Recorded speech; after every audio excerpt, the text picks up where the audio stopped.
Halo, Assalamualaikum warahmatullahi wabarakatuh. Apa kabar rekan sekalian? Selamat datang kembali di channel Gubuk Sains.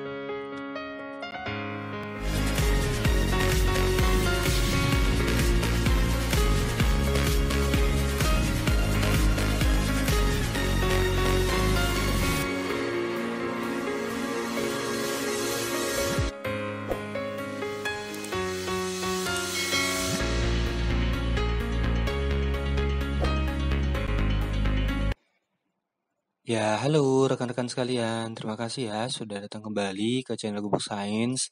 Dan terima kasih juga sudah subscribe, like, dan share. Sudah stay tune juga mendengarkan dan memutar video-video yang ada di channel Gubuk Sains. Kita berdoa mudah-mudahan wabah virus ini segera berakhir dan kita menunggu jadwal SKB segera keluar. Kita berdoa bersama-sama. Kemudian ini materi baru, satu part saja, yaitu tentang pengawas mutu hasil pertanian dan beberapa bagian tentang formasi bidang pertanian. Mudah-mudahan bisa bermanfaat. Juga untuk referensi dan sumber dicantumkan juga seperti biasa di deskripsi, agar teman-teman sekalian bisa mengembangkan lebih luas lagi. Oke, itu saja. Baik, kita mulai ya. Nomor 1. Seorang pengawas mutu hasil pertanian atau PMHP yang memiliki kualifikasi profesional yang pelaksanaan tugas dan fungsinya mensyaratkan penguasaan iptek di bidang pengawasan mutu hasil pertanian, maka ia masuk ke kategori A. PMHP tingkat pertama, B. PMHP tingkat terampil, C. PMHP tingkat ahli, D. PMHP tingkat perdana, atau E. PMHP tingkat terampil dan ahli. Maka jawabannya adalah C. Pembahasannya, pengawas mutu hasil pertanian atau PMHP tingkat ahli memiliki kualifikasi profesional yang pelaksanaan tugas dan fungsinya mensyaratkan penguasaan iptek, ilmu pengetahuan dan teknologi di bidang pengawasan mutu hasil pertanian. Nomor 2. Suatu gambaran dan karakteristik menyeluruh dari barang atau jasa yang menentukan kemampuannya dalam memuaskan kebutuhan yang tersirat adalah pengertian dari A. Mutu, B. Hasil, C. Produk, D. Jasa, atau E. Teknologi. Maka jawabannya adalah A. Mutu adalah gambaran atau karakteristik menyeluruh dari barang atau jasa yang menentukan kemampuannya dalam memuaskan kebutuhan yang tersirat. Oke, nomor 3. Maksud dari saduran adalah A. Naskah yang berasal dari tulisan orang lain yang dialih bahasakan ke dalam bahasa lain. B. Naskah yang disusun berdasarkan tulisan orang lain yang telah diubah dan disesuaikan dengan situasi dan kondisi yang berlaku. C. Karya tulis yang membahas tentang pokok bahasan tertentu. D. Karya tulis yang disusun oleh seseorang yang membahas pokok persoalan tertentu. Atau E. Ulasan ilmiah yang membahas tentang pokok bahasan tertentu. Maka jawabannya adalah B. Saduran adalah naskah yang disusun berdasarkan tulisan orang lain yang telah diubah dan disesuaikan dengan situasi dan kondisi yang berlaku. Nomor 4. Jabatan fungsional PMHP tidak terlepas dari pembuatan karya tulis ilmiah. Berikut ini perbedaan antara penulis utama dan penulis pembantu adalah A. Penulis utama adalah seseorang yang memberikan bantuan kepada penulisan seperti mengumpulkan dan mengolah data. B. Penulis utama adalah seseorang yang mengusulkan ide tambahan untuk penulisan karya tulis ilmiah. C. Penulis pembantu adalah seseorang yang memberikan bantuan kepada penulisan seperti mengumpulkan dan mengolah data. D. Penulis pembantu adalah seseorang yang bekerja lepas tanpa tekanan dari penulis utama. Atau E. Penulis utama dan penulis pembantu sama-sama menyumbangkan ide namun berbeda status. Jawabannya adalah C. Pembahasannya, penulis utama adalah seseorang yang memprakarsai penulisan, pemilik ide tentang hal-hal yang akan ditulis, pembuat pokok-pokok tulisan, pembuat outline, dan penyusun konsep. Sementara penulis pembantu adalah seseorang yang memberikan bantuan kepada penulis utama, seperti mengumpulkan, mengolah, menganalisis data, dan menyempurnakan konsep, bahan materi, dan penunjang. Nomor 5. Beberapa hal yang berkaitan dengan pembebasan sementara seorang PMHP menurut PP nomor 11 tahun 2017 adalah seperti tertera berikut ini, kecuali A. Tidak dapat mengumpulkan angka kredit yang ditentukan, B. Diberhentikan sementara sebagai PNS, C. Ditugaskan secara penuh di dalam jabatan PMHP, D. Cuti di luar tanggungan negara, atau E. Tugas belajar lebih dari 6 bulan. Maka jawabannya adalah C. Pembebasan sementara menurut PP nomor 11 tahun 2017 yaitu tidak dapat mengumpulkan angka kredit yang ditentukan, dijatuhi hukuman disiplin PNS dengan tingkat hukuman disiplin sedang atau berat, kemudian diberhentikan sementara sebagai PNS, lalu ditugaskan secara penuh di luar jabatan PMHP, cuti di luar tanggung negara, dan terakhir adalah tugas belajar lebih dari 6 bulan. Nomor 6. Pak Adi telah dibebaskan sementara karena ditugaskan secara penuh di luar jabatannya. Namun, ia dapat diangkat kembali dalam jabatan PMHP yang paling tinggi berusia A. 1 tahun sebelum mencapai batas usia pensiun atau BUP PNS, B. 2 tahun sebelum mencapai batas usia pensiun PNS, C. 3 tahun sebelum mencapai batas usia pensiun PNS, D. 4 tahun sebelum mencapai batas usia pensiun PNS, atau E. 5 tahun sebelum mencapai batas usia pensiun PNS.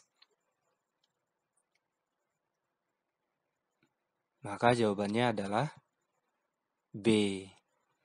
PMHP yang dibebaskan sementara karena ditugaskan secara penuh di luar jabatannya dapat diangkat kembali dalam jabatan PMHP paling tinggi berusia 2 tahun sebelum mencapai BUP PNS.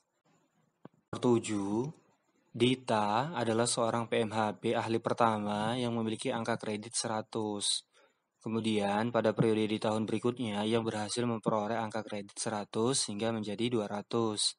Maka Dita berhak mengikuti uji kompetensi dan naik pangkat menjadi A. PMHP Pelaksana, B. PMHP Pelaksana Lanjutan, C. PMHP Penyelia, D. PMHP Ahli Muda, atau E. PMHP Ahli Madya. Maka jawabannya adalah D. Pembahasannya, PMHP ahli pertama memiliki angka kredit 100 atau 150. Ketika angka kredit bertambah menjadi 200 dan atau 300, maka PMHP ahli pertama akan naik menjadi PMHP ahli muda. Nomor 8. Kualifikasi seorang PMHP tingkat terampil memiliki ijazah atau gelar paling rendah adalah A. SMU atau SMK, B. Diploma 1, C. Diploma 2, D. Diploma 3, atau E. Strata 1 atau Diploma 4. Maka jawabannya adalah A. PMHP tingkat terampil memiliki ijazah atau gelar paling rendah adalah SMU atau SMK sesuai kualifikasi yang ditentukan. Sementara PMHP ahli memiliki ijazah atau gelar paling rendah adalah S1 atau D4 sesuai dengan kualifikasi pendidikan. Nomor 9. PMHP dapat melakukan pengujian kadar air dengan cara di oven dengan rincian kegiatannya yaitu A. Menimbang, membekukan, dan diperoleh bobot tidak tetap. B. Menimbang, memperoleh bobot tidak tetap dan memasukkannya ke dalam oven. C. Menghomogenisasikan contoh, menimbang, dan memasukkannya ke dalam oven. D. Memasukkan ke dalam oven untuk mendapatkan bobot segar. Atau E. Memasukkan ke dalam oven sebentar dan menimbangnya untuk memperoleh perubahan bobot. Maka jawabannya adalah C. Pembahasannya, PMHP dapat melakukan pengujian kadar air dengan cara di oven, dengan rincian kegiatannya yaitu menghomogenisasikan contoh, menimbang, dan memasukkannya ke dalam oven, mendinginkan, menimbang, sehingga diperoleh bobot tetap. Pengujian kadar air data dilakukan dengan metode cepat atau rapid test. Dan metode lainnya yang tingkat kesulitannya sederhana. Nomor 10. Berikut ini adalah beberapa kegiatan dalam pretreatment pada limbah laboratorium pertanian, kecuali A. Menginventarisasi limbah yang akan disimpan, B. Menginventarisasi limbah yang akan dimusnahkan, C. Memilah limbah sesuai dengan bentuk fisiknya yang berupa zat padat, D. Memilah limbah sesuai dengan bentuk fisiknya yang berupa zat cair, atau E. Membawa limbah ke tempat pemusnahan. Maka jawabannya adalah A. Pembahasannya, melakukan perlakuan awal atau pre-treatment pada limbah laboratorium pertanian memiliki rincian kegiatan sebagai berikut, yaitu menginventarisasi limbah yang akan dimusnahkan, kemudian memilah limbah sesuai dengan bentuk fisiknya, zat padat dan zat cair, dan E, yaitu membawa limbah ke tempat pemusnahan. Nomor 11, perhatikan beberapa metode berikut. 1. Metode Sochlet, 2. Metode Carl-Fisher, 3. Metode Babcock, 4. Metode Mann-Whitney, dan 5. Metode Montagnier. Berdasarkan metode-metode di atas, maka metode yang cocok untuk mengekstraksi lemak dan minyak adalah bernomor A. 1, 2, dan 3, B. 1, 3, dan 5, C. 2, 3, dan 4, D. 2, 3, dan 5, atau E. 3, 4, dan 5. Maka jawabannya adalah B.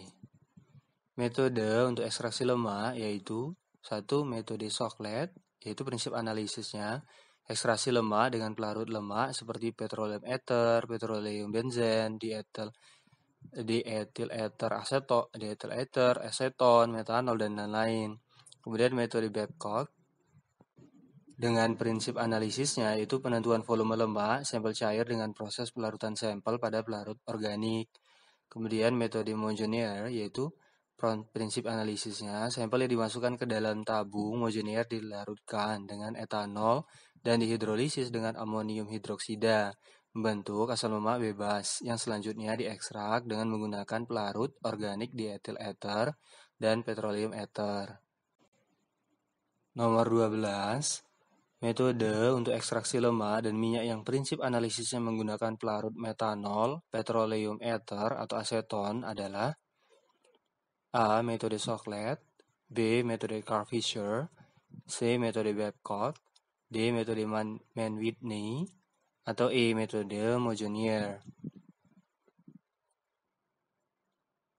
Maka jawabannya adalah A.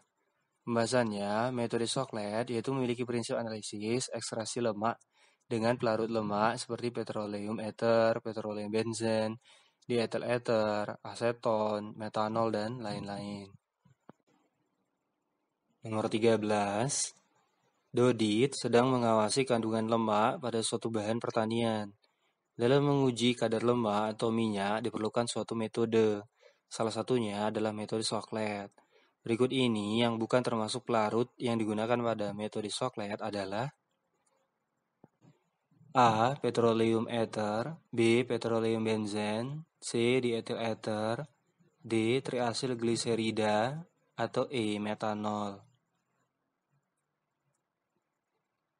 Maka jawabannya adalah D. Yaitu metode Sochlet, prinsip analisisnya ekstraksi lemak dengan pelarut lemak seperti petroleum ether, petroleum benzen, diethyl ether, aseton, metanol, dan lain, kecuali triasil gliserida. Nomor 14. Pengawas mutu hasil pertanian atau PMHP memiliki penunjang tugas. Yang bukan penunjang bagi pejabat PMHP adalah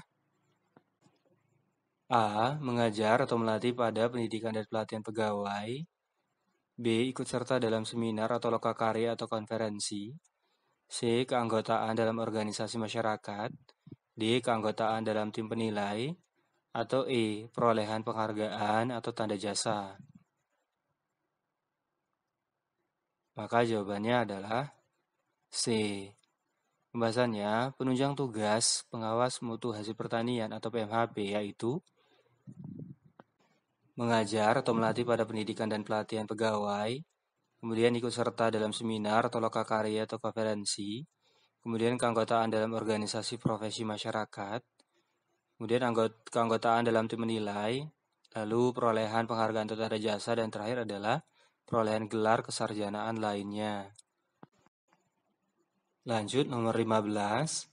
Syarat untuk menjadi anggota tim penilai di lingkungan masing-masing jenjang adalah A. Minimal menduduki jenjang jabatan atau pangkat setingkat dengan PMHP yang dinilai.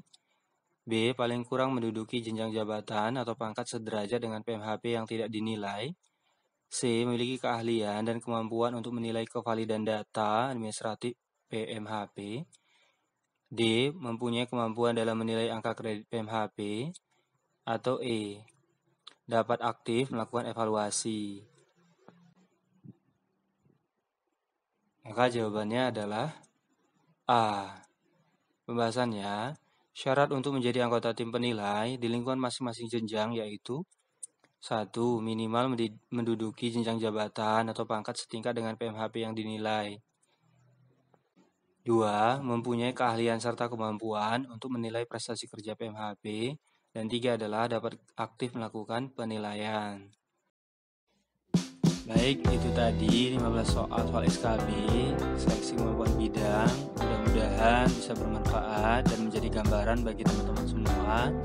Tetap stay dan mendengarkan di channel Gubuk Sains ya teman-teman. Dan juga terima kasih sudah subscribe, like, dan share. Ditunggu video-video selanjutnya. Terima kasih. Sampai jumpa kembali ya. Assalamualaikum warahmatullahi wabarakatuh.